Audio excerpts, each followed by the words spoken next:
Hello student, welcome to my channel Sarvan lecturer. आज का ये वीडियो क्लास 10 हिंदी के लिए सबसे ज्यादा इंपॉर्टेंट है।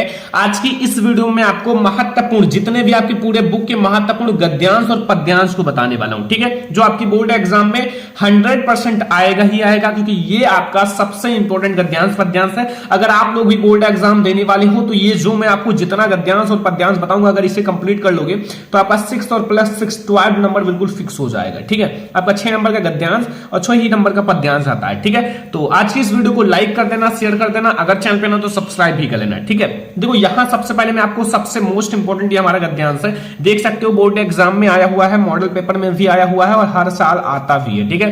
तो इसको सबसे पहले आपको ध्यान से पढ़ना है। लिखा हुआ है, हे भगवान तब के लिए विपद के लिए इतना आयोजन, परमपिता क्या इच्छा के विरुद्ध इतना साहस, पिताजी क्या भीख नहीं मिलेगी, क्या कोई हिंदू भूपृष्ठ पर ना बचा रह जाएगा जो ब्राह्मण को 2 मुट्ठी अन्न दे सके, या असंभव है।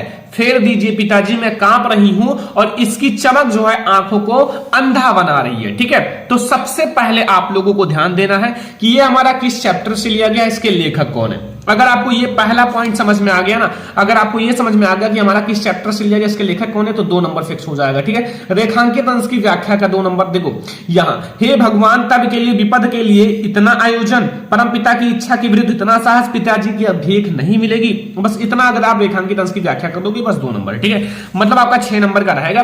तो सबसे पहले आपसे 3 क्वेश्चन पूछेगा। पहला, गद्यांश का आपको संदर्भ लिखना है, जो हमारा प्रस्तुत गद्यांश इसका संदर्भ लिखना है, रेखांकित अंश की व्याख्या करना है, और हाँ, अपने पिता का कौन सा कार्य ममता को परमपिता की इच्छा के विरुद्ध लगा। बस इन तीनों का आपको आंसर दे देना है, आपका 6 नंबर फिक्स हो जाएगा, ठीक है। तो ये किस चैप्टर से लिया गया, इसके लेखक कौन है आप लोगों को पता है? अगर नहीं पता है तो मैं आप लोगों को बता देता हूं। ये हमारा जो है, देखो ब्राह्मण आ गया ना, ब्राह्मण, तो ये हमारा ममता चैप्टर से लिया गया है, ठीक है। और इसके लेखक कौन है? जयशंकर प्रसाद जी हैं। कौन है? जयशंकर प्रसाद। तो सबसे पहले हम लोग क्या लिखेंगे? संदर्भ लिखेंगे। क्या लिखेंगे? संदर्भ लिखेंगे। तो सबसे पहले आप लोग यहां हेडिंग डाल देना, बोर्ड एग्जाम में सबसे पहले आपको संदर्भ ही लिखना है। तो आ वाला हमारा है बच्चों संदर्भ। तो संदर्भ में आपको लिखना बता देता हूं एक बार, फिर इसके बाद मैं आप लोगों को नहीं बताऊंगा, ठीक है। इसके बाद आप लोग लिख लेना। अब इस चैप्टर से कोई भी आए तो आप लोगों को ऐसा ही संदर्भ लिखना है। कोई भी आपका गद्यांश आए, जैसा मैं आपको बता रहा हूं ऐसे ही संदर्भ लिखना है। देखो आप लोगों को अच्छे से ब्लैक ब्लू पेन दोनों का यूज करना है, ये ध्यान रखना। तो हमारा ये लिखना है, प्रस्तुत जो गद्यावतरण है,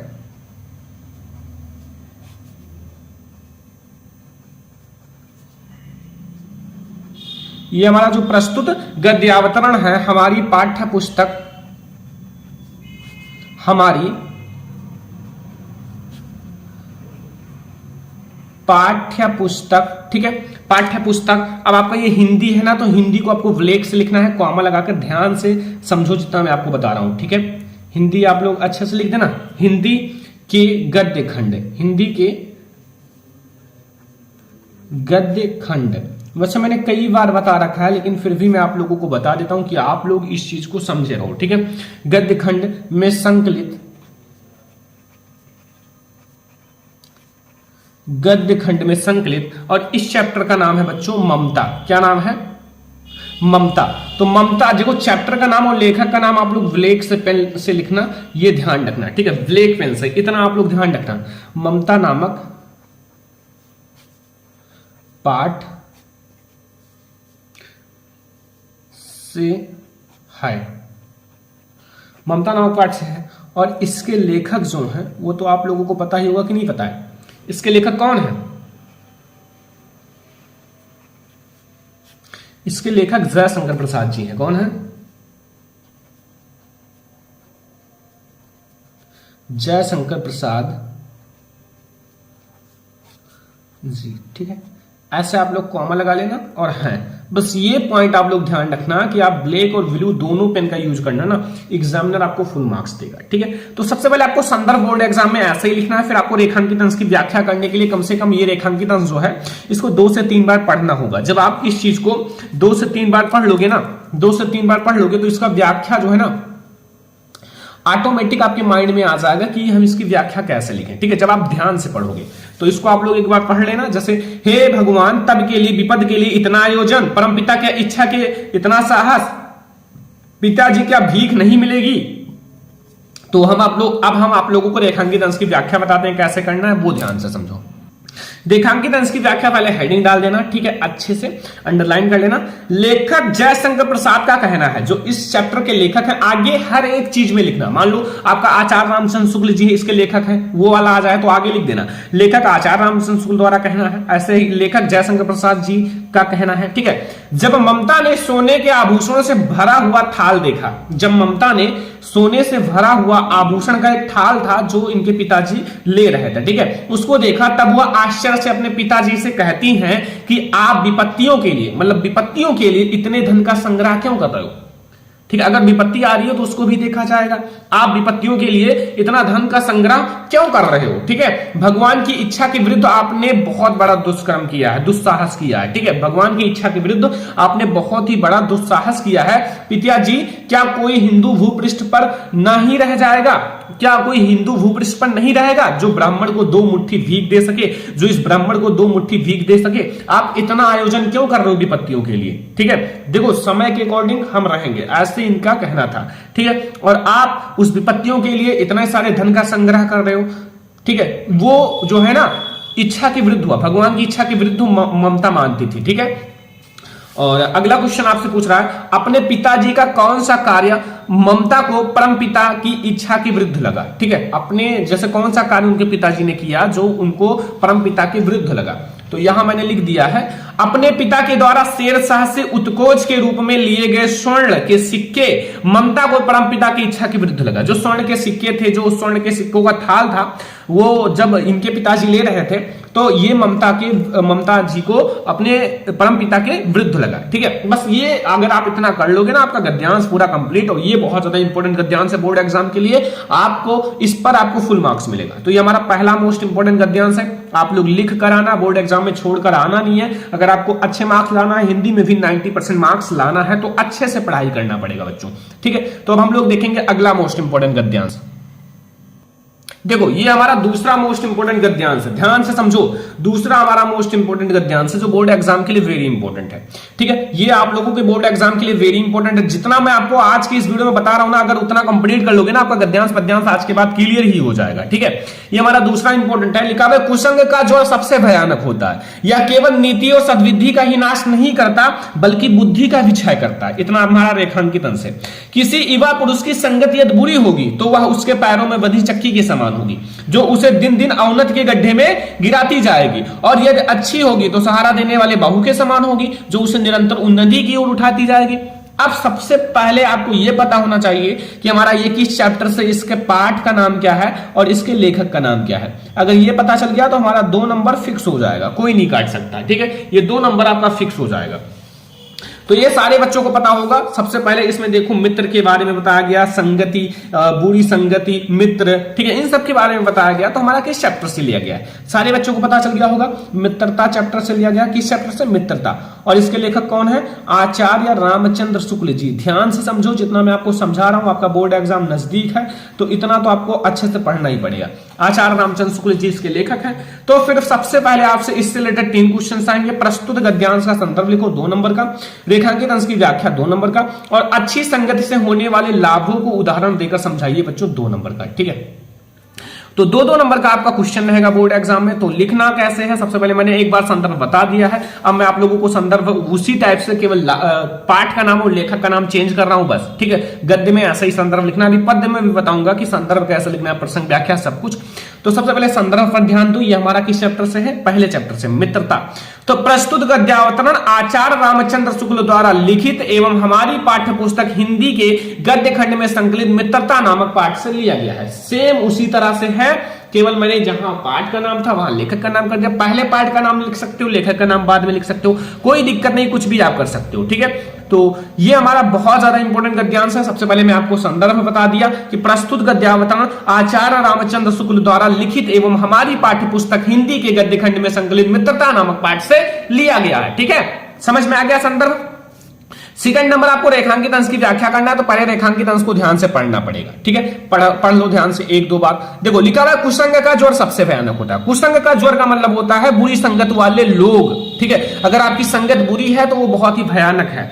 एंड यह केवल नीति और सद्बुद्धि का ही नाश नहीं करता, यह आपकी नीति, जो आपकी नीति है, अच्छाइयां हैं, उन्हीं का ही नाश नहीं करता, बल्कि आपका बुद्धि का भी क्षय करता है, बुद्धि भी भ्रष्ट कर देता है। ठीक है, बस इतना सा आपको रेखांकित अंश की व्याख्या करना है। तो इसको आप लोगों को अपनी भाषा में जो भी आए लिख दो भाई, मित्रता के बारे में, अच्छी मित्रता बुरी मित्रता के बारे में जो भी आए लिख दो, आपको नंबर एग्जामिनर दे देगा। ठीक है, अब मैं आपको बताता हूं कैसे लिखना है।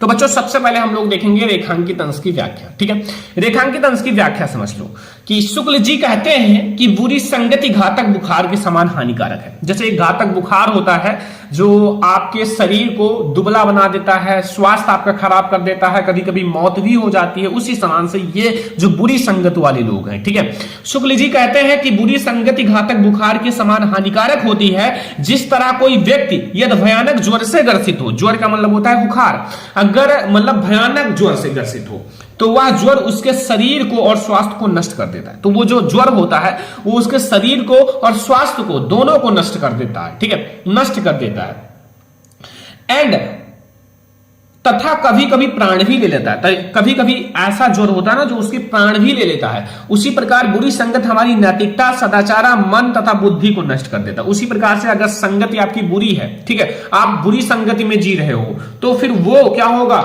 आपकी बच्चा नैतिकता, सदाचार, बुद्धि सबको बेकार कर देगा। ठीक है, आपके जो सब चीज को आपका नष्ट कर देगा। ठीक है, तो इसलिए जितने भी बुरी संगत वाले लोग हैं वो सुधर जाओ, क्योंकि अच्छे संगत से रहोगे तो आपको अच्छे अच्छे विचारों को बताएंगे। ठीक है, अच्छी अच्छी चीजों को बताएंगे, आपको मोटिवेट करेंगे, आप लाइफ में कुछ बड़ा कर सकोगे। ठीक है, और बुरी संगत वाले आपको बुराइयां जो है आपके अंदर भर देंगे और आप कुछ नहीं कर पाओगे, आपका बुद्धि भी भ्रष्ट हो जाएगा, नैतिकता, सदाचार, नीति सब खराब हो जाएगा। ठीक है, तो ये बच्चा हमारा है दूसरा क्वेश्चन।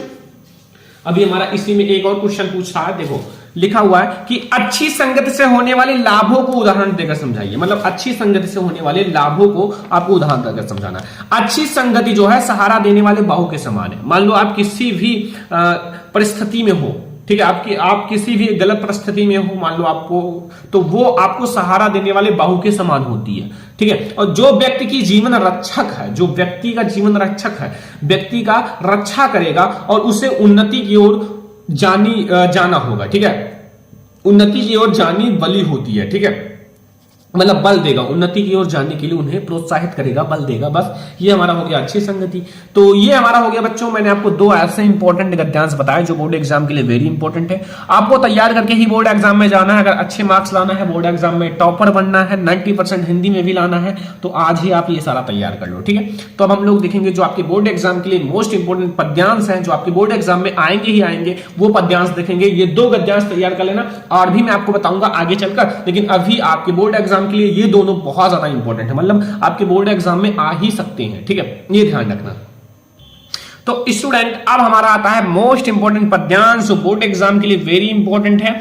तो वो आप लोग पढ़ लीजिए जो मैं आपको बता रहा हूं। ठीक है, आप लोग अच्छे से पढ़ो, जो मैं आपको बता रहा हूं, नोट बनाओ, पढ़ो, क्योंकि आप लोग भी हिंदी में 90% लाओगे। जब आप इन सबका नोट्स बनाओगे, एक दो बार रिवीजन करोगे, तो यार कभी नहीं भूलोगे आप। ठीक है, ऐसा नहीं कि आपको बता दिए फिर आप इसको देख लिए फिर बंद कर दिए, नहीं, आप उसको देखकर फिर नोट्स बनाओ। नोट्स बनाओगे ना तो आपको एक्सपीरियंस रहेगा, हमें लिखना कैसे है। बोर्ड एग्जाम में आप और भी तेजी से लिखोगे, टाइम मैनेजमेंट रहेगा। ठीक है, इसमें देखो पद्यांश में क्या कह रहा है, जो चाहत चटक ना घटे, मैलो होई न चित, मित एंड रज राज सुना हुई तो नेह चिकनो चित। ठीक है, तो इसमें आपको 3 क्वेश्चन पूछेगा। प्रस्तुत दोहे का संदर्भ तथा व्याख्या लिखिए, एक ही में 2 नंबर का। ठीक है, एक में ही आपका संदर्भ और व्याख्या पूछेगा। फिर किन विपत्तियों के कारण मनुष्य का मन मलिन हो जाता है। मलिन का मतलब होता है कि खराब हो जाता है। ठीक है, और नए चिकने में कौन सा अलंकार है, नए चिकने में कौन सा अलंकार है। तो सबसे पहले हम लोग देखेंगे संदर्भ, और संदर्भ ये हमारा किससे है, बिहारी लाल जी है इसके रचयिता।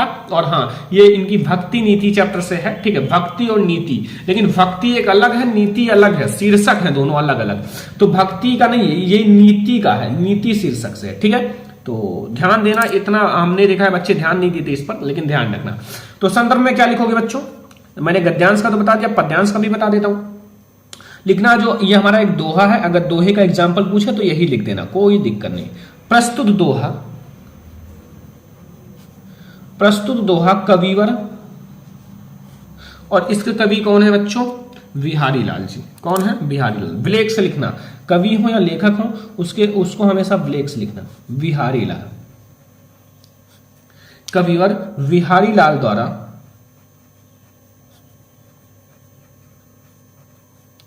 रचित। अब ये इनकी एक बहुत ही प्रसिद्ध एक रचना है या काव्य है जिसे कह सकते हो, ठीक है। वो क्या है? बिहारी सतसई।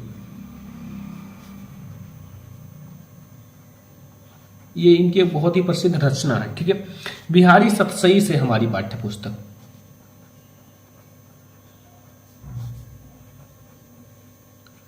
हमारी पाठ्य पुस्तक और ये हिंदी है ना, मतलब हिंदी आप लिख देना बच्चों, क्योंकि हिंदी इसकी एक बड़ी शाखा है, तो ऐसे हिंदी लिख देना, ठीक है। कि काव्य खंड,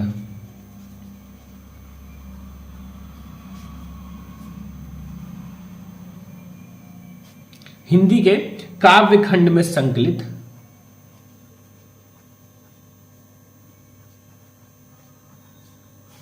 और ये जो हमारा है नीति शीर्षक है, कौन सा है? मैंने बताया भक्ति अलग है, नीति अलग है, तो नीति शीर्षक लिखना, ठीक है। नीति शीर्षक से लिया गया है,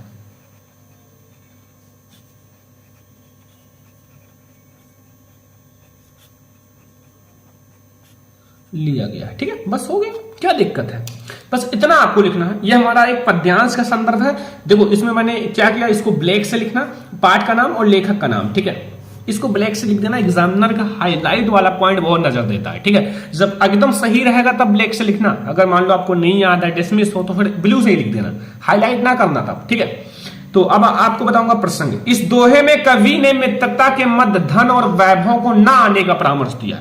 अगर आपको मित्रता को बनाए रखना है, मित्रता को नहीं टूटने देना है, तो फिर आप धन और वैभव इन सबको मित्रता के मध्य में मत लाओ, वरना लोभ उत्पन्न हो जाएगा और मलिन हो जाएगा आपकी मित्रता, ठीक है। व्याख्या समझ लो, अभी समझ में आ जाएगा। कवि का कथन है कि यदि आप चाहते हैं कि मित्रता की चमक अर्थात चमक समाप्त ना हो, ठीक है, चटक मतलब होता है चमक, समाप्त ना हो तथा मित्रता अस्थायी बनी रहे, ठीक है, और उसमें दोष उत्पन्न ना हो, उसमें कोई भी दोष उत्पन्न ना हो, तो धन वैभव का इससे संबंध ना होने दे। अगर धन का संबंध होगा तो फिर मित्रता में आंच आएगी, ठीक है।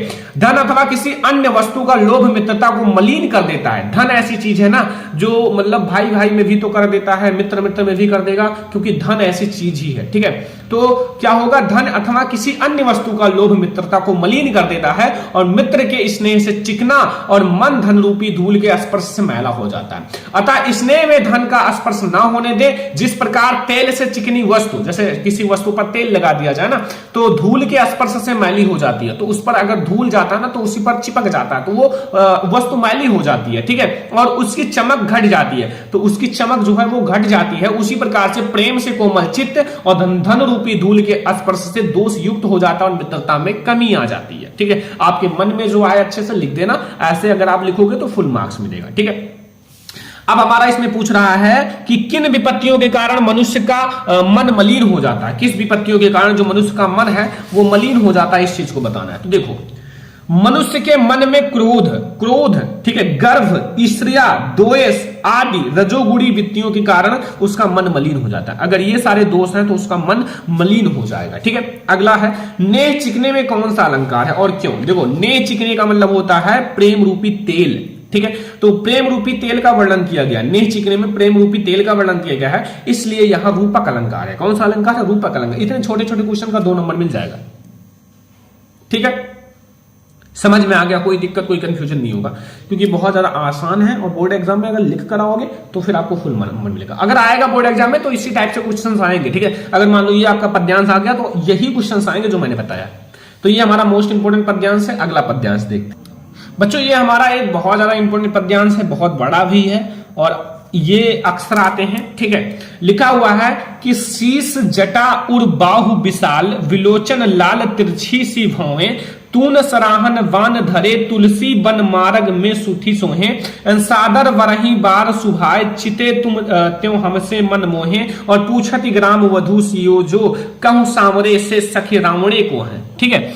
तो ये आपका इंपॉर्टेंट पद्यांश है भाई, तैयार कर लेना। मैं आपको बताता हूं संदर्भ कैसा लिखना है, ठीक है। एक बार मैंने आपको बता दिया कि संदर्भ ऐसा लिखना है, तो वैसे आप पद्यांश में लिख देना, केवल पाठ का नाम लेखक का नाम चेंज कर देना बस, ठीक है। संदर्भ, प्रस्तुत पद्यांश गोस्वामी तुलसीदास द्वारा रचित कवितावली से हमारी पाठ्य पुस्तक हिंदी के काव्यखंड में संकलित वन पथ पर शीर्षक से अवतरित है। सेम वैसा है जैसा भी मैंने बताया है, केवल पाठ का नाम, लेखक का नाम, सॉरी रचयिता, ठीक है, चेंज कर दिया गया है। और यहां उसमें क्या था, इसमें कवितावली है, और उसमें क्या था, वो किसका था, बिहारी लाल जी का था ना, तो बिहारी सबसे ही था, ठीक है। बस तो वन पथ पर शीर्षक से है। व्याख्या देखो, ग्राम वधुएं सीता से पूछ रही हैं, जब सीता जी, राम जी, लक्ष्मण जी वनवास जा रहे थे ना, तो फिर जो ऐसे रास्ते से जा रहे थे, तो ग्राम की वधुएं जो हैं, महिलाएं जो हैं, वो क्या पूछ रही हैं, ध्यान से समझो।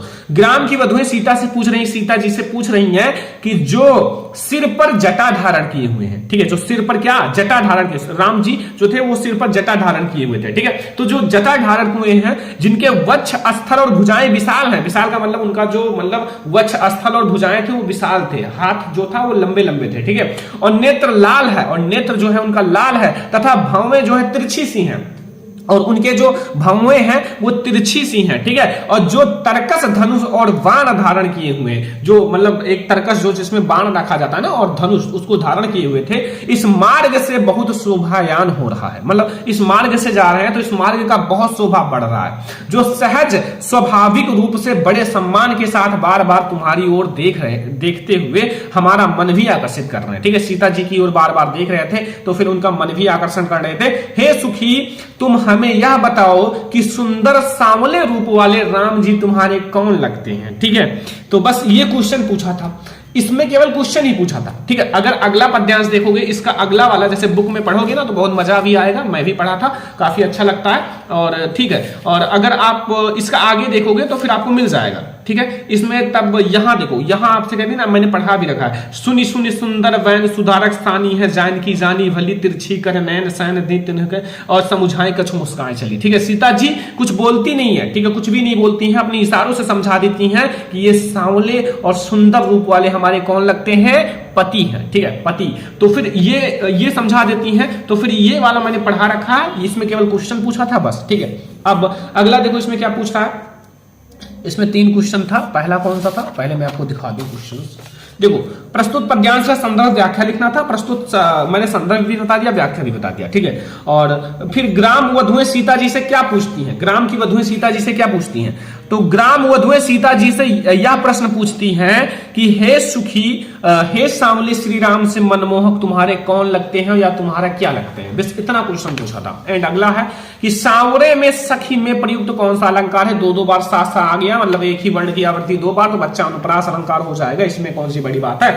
तो ये हमारा 2 इंपॉर्टेंट पद्यांश है, 2 ही इंपॉर्टेंट गद्यांश है, जो बोर्ड एग्जाम के लिए वेरी इंपॉर्टेंट है। अगर आप इसको कंप्लीट कर लोगे बोर्ड एग्जाम में, यार इससे बाहर नहीं आएगा। आज का ये वीडियो लाइक करना, शेयर करना, अगर चैनल करना तो सब्सक्राइब भी कर लेना। हम लोग ऐसे ही और सारे हिंदी की वीडियोस लाएंगे, अगर आप लोग इस वीडियो को ज्यादा से ज्यादा लाइक, शेयर एंड सब्सक्राइब करना जरूर, ठीक है। हम लोग मिलेंगे नेक्स्ट इंपॉर्टेंट वीडियो में, तब तक के लिए धन्यवाद।